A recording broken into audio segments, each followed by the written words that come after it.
Period 4. I guess I'll, try to, make sure I get it up here. 18. This time on part 2, we're going to get the end of the era of good feelings. 1825 to 1848. You will not have a question about what period. You know for a DBQ that you get. Some people will get different DBQ essay prompts.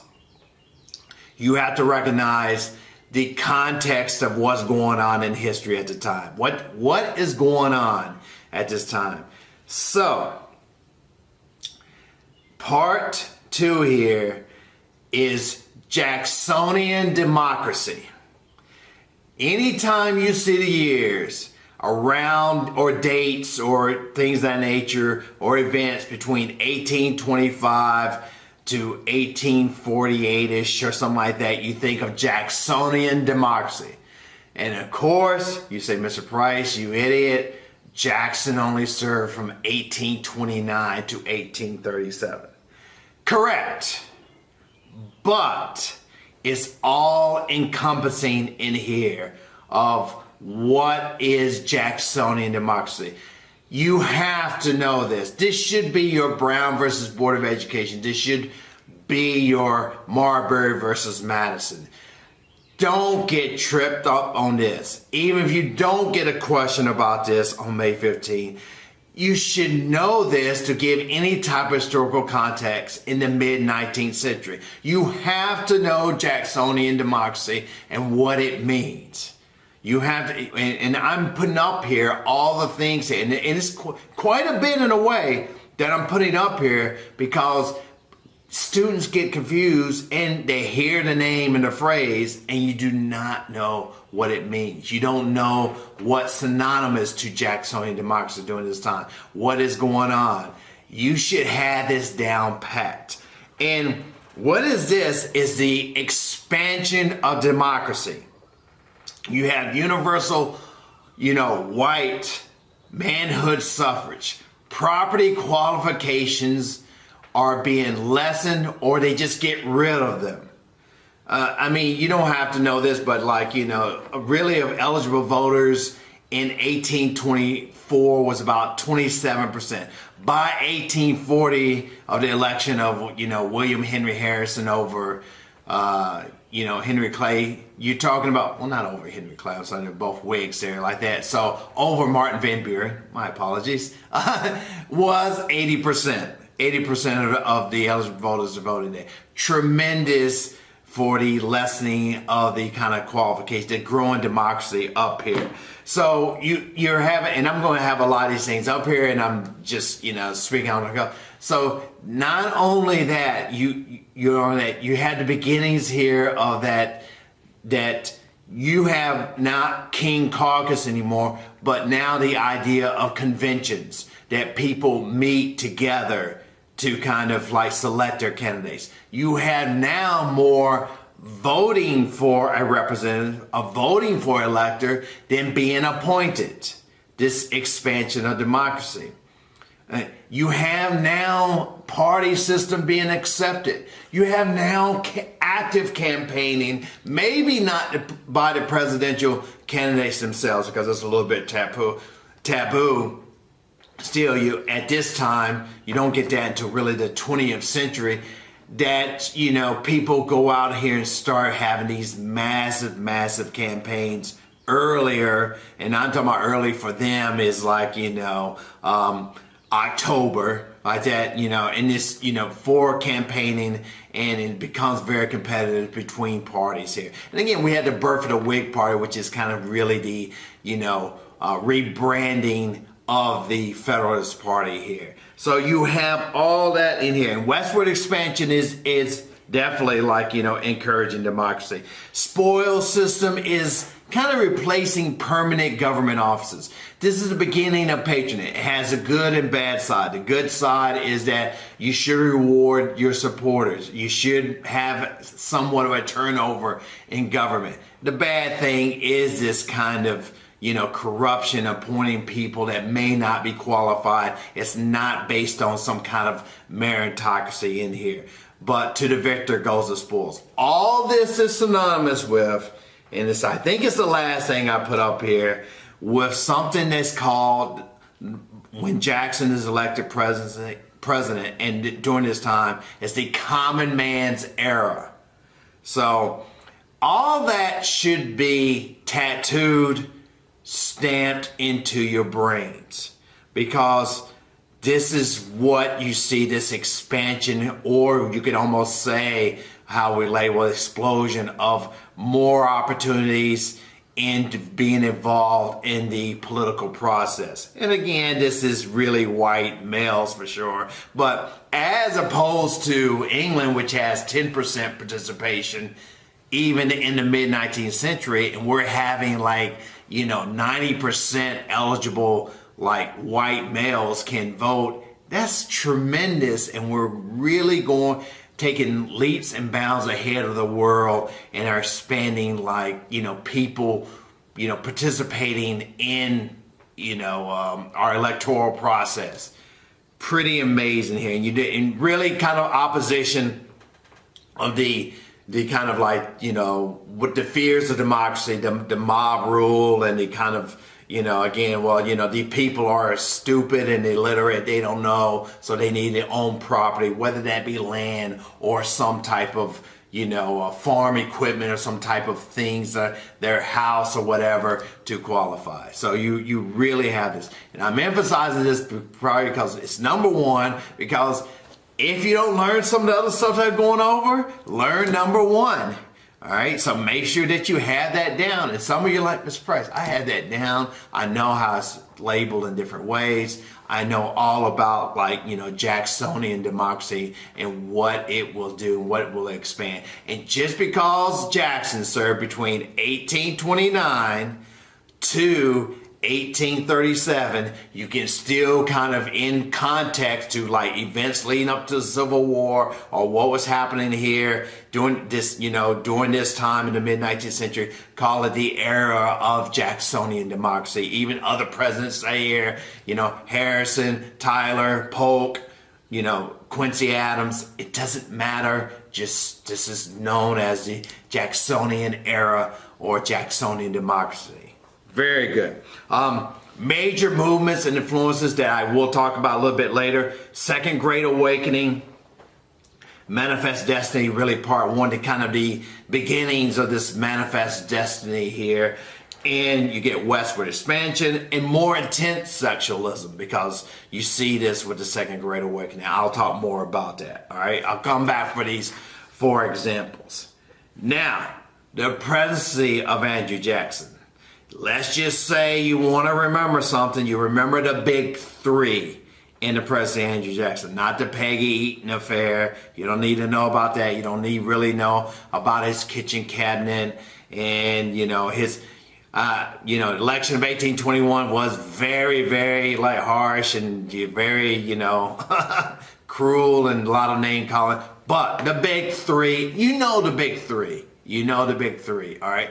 The nullification crisis, you have to know that. The Indian Removal Act of 1830.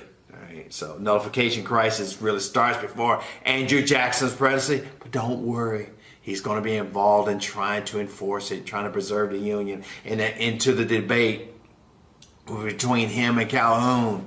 So don't worry about that if it's kind of like, technically, because they was trying to, like, always, his enemies, like Clay, was always trying to do Jackson in, make sure that he was not going to be elected. They think he is the crazy man, and as you know by some of his actions, it does seem crazy, like in the Seminole War, into, War of 1812.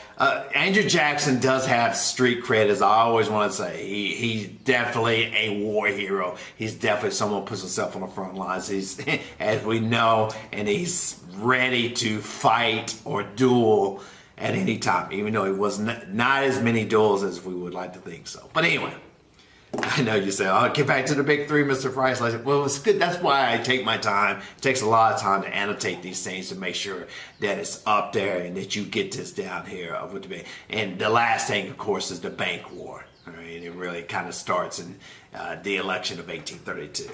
All right, the nullification crisis. Now, there's something, it involves what? the 1828 tariff abominations. The reason why I talk like this is because I'm really emphasizing that the nullification crisis, what's that? I know about the tariff war or the tariff debate. Well, this is the nullification crisis in a way here.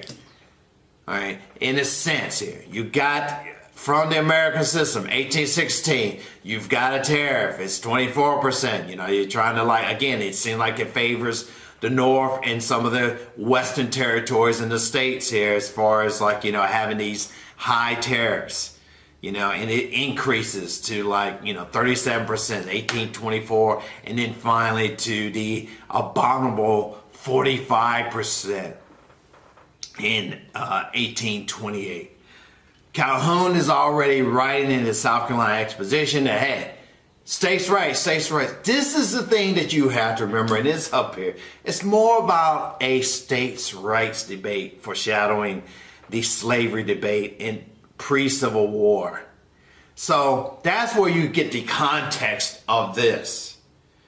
That's why it's so big in a way. It's foreshadowing, it's the warm-up, it's the kind of prologue to the Civil War and the continuing harsh debates. It's the extension of the Alien Sedition Acts and the Kentucky and Virginia resolutions, the compact theory of states have this right to nullify actions by the federal government, who has supreme authority. So that's what this is about. The resolution, you don't have to get into too much details of Webster-Haynes debate, liberty and union, now and forever, let's say one and inseparable with that. You don't have to get into maybe in the end, the Force Act. Clay, the great compromiser, comes up with something where Andrew Jackson will not have to go down to the South Carolina and basically lynch some of the people there and start an early Civil War. That in this case, he's against breaking up the Union, the nullification crisis here, and it kind of resolved by 1833 with Clay's compromise. All right, next big thing, Indian removal. 1830, don't worry about Cherokee Nation versus Georgia, 1831, and Worcester versus Georgia, 1832.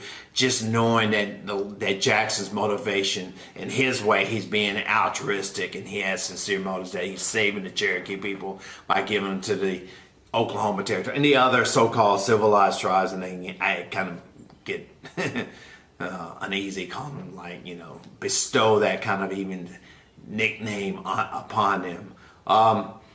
The Muskogee and again, Chickasaw, you should know, what ones are labeled in the Southeast to be removed in the Oklahoma Territory. And as Tecumseh says, it's always they're there forever as long as the river runs and the wind blows, and that's a false promise.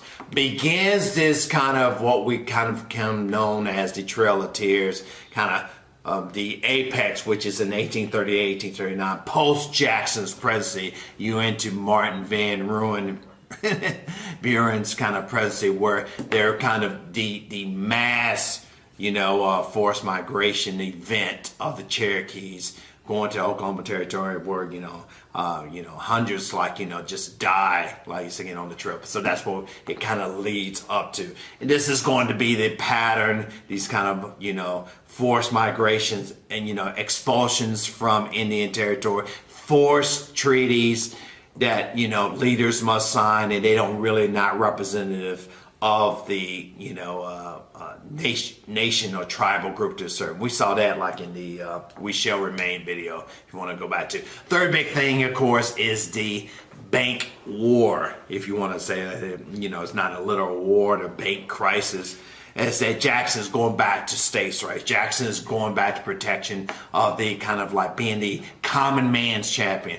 Bank represents the elites. It represents Nicholas Biddle. It represents the Hamiltonians and his kind of descendants in a way. And it represents that, what the Jacksonians don't believe. They believe in strict constructionism. They believe that, that it's not in the Constitution. It's not a check or balance on this private / kind of public bank sharing here. So take the money out of the banks, kind of really destroys the economy and what leads to the Panic of 1837. But the bank battle and stuff, and he's, supposedly attributed, says that it was worrying him into the night that the bank is trying to kill him, and he's going to kill it first. But a lot of cartoons at this time, you get the kind of vetoes of King Andrew Jackson. That's a very common cartoon at this time, so that would be great if they have that. Jackson. Very good. All right. So we have that, the big three, and I think I've went over, all those things. Oh man, maybe again I'll hit something that's close, but there's a lot of things there's, three big things coming up. Second Great Awakening. Everybody says Mr. Price. I says the 1830s, and Mr. Price is really Second Great Awakening. It's the 1790s. I say yes, true. All right, let's just say it's not a day. Peter Cartwright of Lyman Beach says the Second Great Awakening begins May 1st, 1830. No. But for our sakes, just remember First Great Awakening, 1730s, Second Great Awakening, 1830s. It's fine. Nobody's going to really penalize for you. It happens under really the major kind of expansion of its social reform and movement happens in the 1830s and 1840s and 1850s. So you see this kind of influence here. The thing to remember is that they're thinking this Second Great Awakening as opposed to the First Great Awakening is more about, change and individual change and social change. You can create a heaven on earth here. So it's kind of like they're going to be either going out to influence that change, whether it be abolition or temperance, or come amongst themselves in utopian communities to try to create this heaven on earth. I didn't use the acronym We Audit, but that's what you can kind of remember that women's rights, abolition, education, once again, I'm skipping over here, and to abolition, utopian movements, Dorothea Dix in there. So as far as going in there, and then you get kind of insane asylum and prison reform and the temperance movement. So again, these acronyms, something that's that big, you don't have to remember all of them like that. You just remember some of this Second Great Awakening reform. Definitely pick a celebrity. Sorry, got him.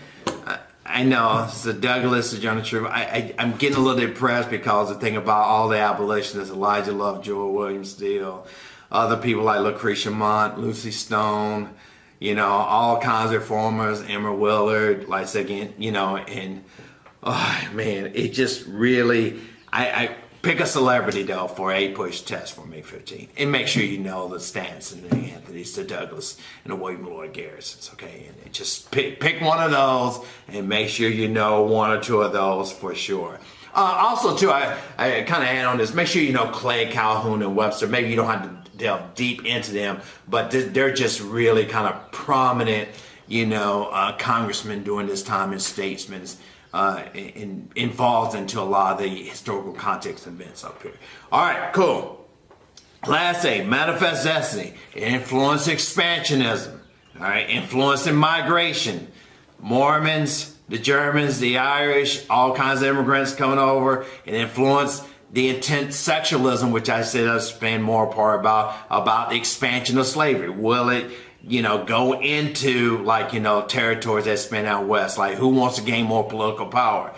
Influence conflict out here. Alamo, 1836, Texas, annexation and independence debate, 1845 leading up to the Mexican-American War, which we'll talk about more tomorrow, in 1846 with Polk. And the independence and kind of the Indian encroachment and expulsion that goes out there here, all this kind of manifest destiny, kind of like, part one, Santa Fe Trails, Oregon Trails, opening up there.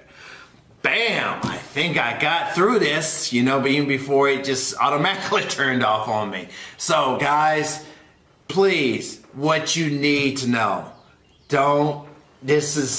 I'm telling you, it's helpful to start here first before you get more in depth. And as Leonardo DiCaprio says about going deeper, like again into this is what you need to know. Love you guys. Make sure you get your work in. Make sure you communicate. Make sure you stay in contact. Make sure that you're just keeping up with stuff as best as you can. Stay safe, stay healthy, stay awesome as you guys always are. And I love you all.